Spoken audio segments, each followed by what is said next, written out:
the demand for space is so strong.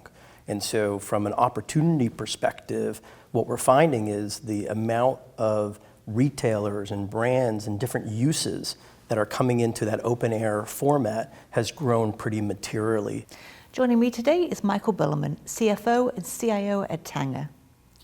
So Michael, what are some of the key issues you see impacting the sector in the next 6 to 12 months? You know, for us in the retail real estate business right now, demand is much greater than supply. And so what we're finding, we just came off of the ICSC convention in Las Vegas where all the landlords come together and all the retailers come over. The demand for space is so strong.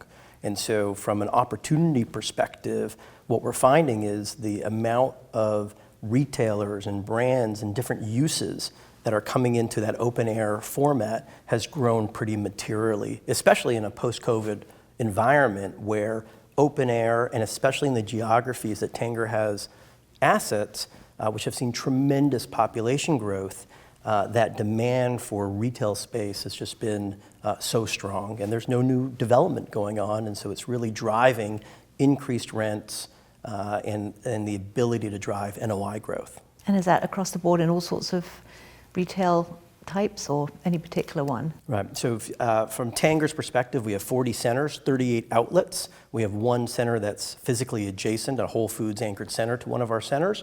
And we have one open air lifestyle center in Huntsville, Alabama that we purchased late last year.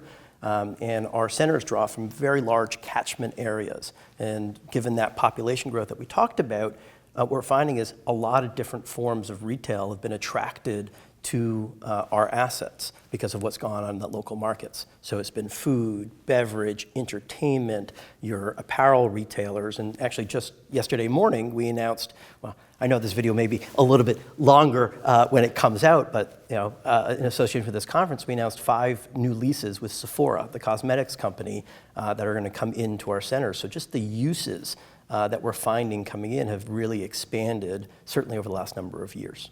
To what extent is Tanger seeing acquisition opportunities or the chance to dispose of properties in the current market? So what we've communicated in terms of our corporate growth strategy has really got 3 levers to it. It's our internal growth, it's intensifying the real estate that we already own and activating a lot of the peripheral land that we have in the portfolio, and that third leg of the stool is external growth.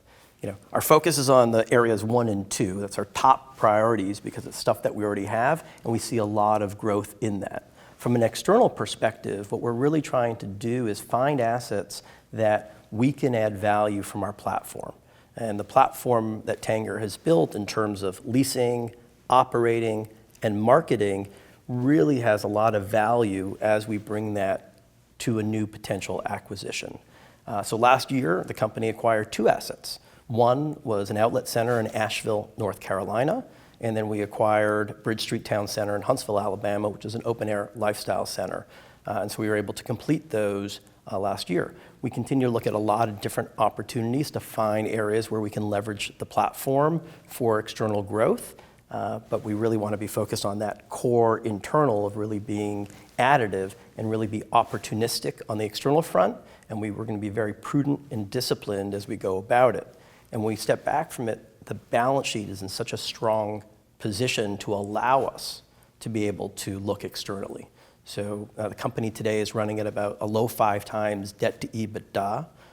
We redid our line of credit, which we announced with last quarter's results, where we upsized our line of credit, extended maturity, and reduced our pricing, and that line of credit's largely undrawn.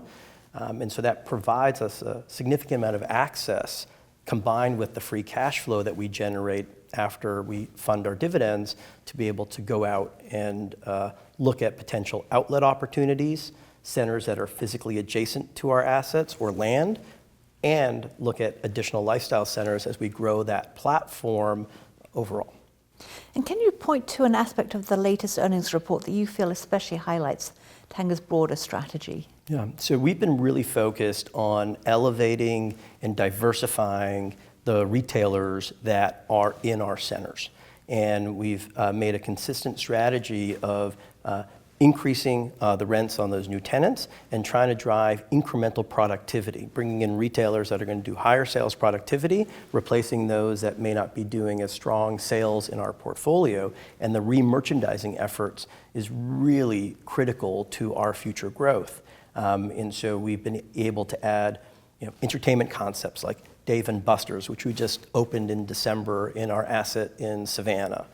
We've been able to add Shake Shack from a food perspective. They joined us in Nashville, as well as our asset in St. Marcos, south of Austin, north of San Antonio.